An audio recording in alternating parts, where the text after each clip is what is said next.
महाराज, कोई रिश्ता विश्ता लाए हो कि बस ऐसे ही मुंह उठाए चले आए? लाए हैं यजमान, बिल्कुल लाए हैं। हमारे पास तो रिश्तों की एक लंबी लिस्ट है। तो महाराज अभी कुछ बताओगे या अभी मुहूर्त उहूर्त निकालोगे फिर बताओगे? अरे ऐसी कोई बात नहीं। ऐसी बात नहीं तो फिर कैसी बात है? नहीं नहीं बताओ कैसी बात है। सुबह से आके बैठे हो, सुबह का नाश्ता कर लिए, दोपहर का खाना खा लिए, 1000 रुपए दक्षिणा ले लिए। प्रभु अब क्या रात का भी खाना खा के जाओगे? अरे आप इतना कह रहे हैं तो रात का खाना भी खा लूंगा। कुछ नहीं मिलेगा, समझे? अब कुछ भी नहीं मिलेगा। फटाफट रिश्ता बताओ और यहाँ से चलते बनो। अरे यजमान, आप तो खामोखा नाराज हो रहे हैं। मेहमान तो भगवान समान होता है, उसका तो सेवा सत्कार करना चाहिए। महाराज, मेहमान आए, मिले जुले, खाए पिए और चलता बने तो मेहमान भगवान समान है, और मेहमान जबरदस्ती गले पड़ा रहे तो मेहमान शैतान समान है, समझे? अरे यजमान, आप तो पैजामे के बाहर हो रहे हैं। अरे भाभी जी, आप इनको कुछ समझाती क्यों नहीं? अजी सुनो। क्या सुनूं? है क्या सुनूं? मेरा मतलब है, क्या कह रही हो? आज आप बर्तन साफ करने को रहने दीजिएगा। आज महाराज रात तक रुकेंगे तो बर्तन भी साफ कर देंगे। मम्मी, बाथरूम में ढेर सारे कपड़े पड़े हैं, वो भी साफ करवा लेना। अरे भाभी जी, अभी अभी मुझको याद आया कि कटहल के लिए रिश्ता देखने शाम को मुझे दूसरे खेत जाना है। महाराज, सही समय पे याद आ गया, नहीं तो आज तो आपका अच्छा स्वागत होता। अरे अच्छा मजाक कर लेते हैं आप। प्रभु, अब है ही करते रहोगे या रिश्ता भी बताओगे? यजमान, पड़ोस की रसोई में एक सुंदर सुशील सर्वगुण संपन्न आलू कन्या रहती है। आपके गोल मटोल लड़के के साथ इसकी जोड़ी खूब जमेगी। महाराज, अपनी ही बिरादरी में रिश्ता करना होता तो आपको क्यों बुलाता?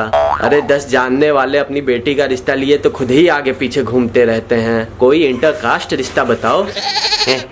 बड़े विचित्र आदमी हैं आप भी। लोग अपने बच्चों की शादी बिरादरी में करना पसंद करते हैं और आप इंटरकास्ट मैरिज की बात कर रहे हैं। नहीं करनी बिरादरी में शादी, कान खोल के सुन लो, नहीं करनी बिरादरी में शादी। अरे बिरादरी में शादी करने में क्या दिक्कत है यजमान? दहेज दहेज नहीं देना चाहता कोई। बिरादरी करके सब मुफ्त में शादी करना चाहते हैं। 6 महीने तक निड़ाई गुड़ाई की है अपने लाल की, सबसे महंगी वाली खाद डाली है खेतन में, तब जाके ये हट्टा कट्टा नौजवान बना है। और जितना खर्च किया है अपने लाल पे, उसका दुगना दहेज में चाहिए। मतलब किसी राजा महाराजा के खानदान की बहू चाहिए आपको, जो मोटा दहेज दे सके। यही समझो। तो बैगन की बिटिया के बारे में क्या ख्याल है? बैगन तो एकदम शाही खानदान से है, उसके सिर पे तो ताज भी रहता है। देखो महाराज, बता रहे हैं, फालतू की बात तो करो नहीं हमसे।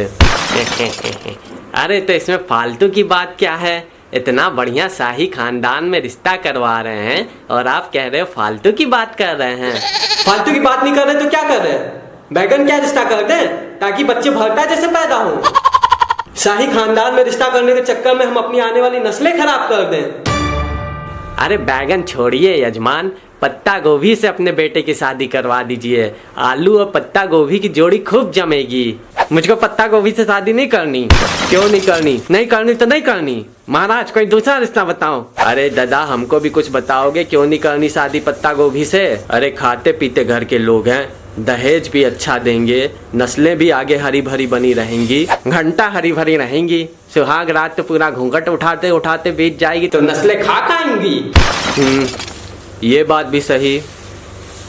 महाराज, तुम तो हमारी आने वाली पीढ़ियों को ही बर्बाद करने का तरीका खोज लिए हो। हमें कोई कायदे का रिश्ता बताओ। अरे कायदे का ही तो रिश्ता बता रहे हैं यजमान। अच्छा एक काम कीजिए, अपने बेटे की शादी प्याज की बिटिया से ही करा दीजिए। प्याज से अपने बेटे की शादी नहीं करनी है। कान खोल के सुन लो, प्याज से अपने बेटे की शादी नहीं करनी है। अरे अब भाभी जी को क्या हुआ? प्याज क्या क्यों नहीं करनी है शादी? जब देखो भावी बढ़ जाते हैं। ऐसी भाव खाने वाली नखरेबाज बहू नहीं चाहिए। एक तो प्याज जिस घर में चली जाए, वहाँ तो अच्छे भले इंसान को भी रुला देती है, ऊपर से बदबू इतनी करती है। अरे बदबू तो आएगी ही, बेचारे नहाने जाते हैं तो कपड़े उतारते उतारते ही शाम हो जाती है, फिर बिना नहा ही वापस आ जाते हैं। अब हैं ही करते रहोगे महाराज या कोई कायदे का रिश्ता भी बताओगे? अरे भाभी जी आप तो समझदार हैं, अपने बेटे की शादी ब्रोकली से क्यों नहीं करवा देती? विदेशी बहू नहीं चाहिए। क्या? विदेशी बहू नहीं चाहिए, आकर खोपड़ी में बैठी रहेगी, घर का सारा काम मुझे ही करना पड़ेगा। पता चला महारानी जो है बैठ के नाश्ता ठूस रही हैं और हम पूरे घर में झाड़ू पोछा मार रहे हैं। अम्मा यार ये तो हद हो गई है, कोई रिश्ता बाप को नहीं पसंद है, कोई बेटे को नहीं पसंद है, तो कोई अम्मा को नहीं पसंद है। मेरे दिमाग का तो एकदम दही हो गया है।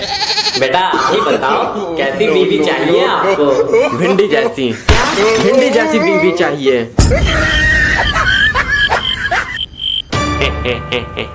अच्छा मजाक कर लेते हो आप। मजाक नहीं कर रहे हैं, मुझे भिंडी जैसी बीवी चाहिए, समझे? भिंडी जैसी। ये तो कुछ ज्यादा हो रहा है यजमान, ये तो शादी हो ही नहीं सकती। कभी सुना है कि भिंडी की आलू से शादी हुई हो? आज तक नहीं हुई तो आज होगी। देखिए यजमान, भिंडी एक सभ्य सुशील और घरेलू टाइप की सब्जी है।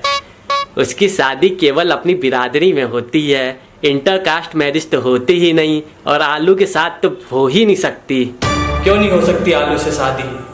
क्या बुराई है आलू में? देखिए यजमान, बुरा मत मानिएगा, लेकिन आलू एक सस्ती, गंदी और नंबर 1 की कैरेक्टरलेस सब्जी है। भिंडी बेचारी भोली भाली सीधी साधी, किसी की तरफ आंख उठा के देखती भी नहीं, और आलू के तो क्या कहें, कभी बैगन के साथ चिपक गया, कभी कद्दू के साथ चिपक गया, कभी परवल के साथ चिपक गया, मतलब जिधर देखा उधर मुंह मार दिया। मतलब बेशर्मी की हद तो इतनी है कि गोभी, मटर, टमाटर तीनों के साथ आलू का चक्कर एक साथ चलता रहता है।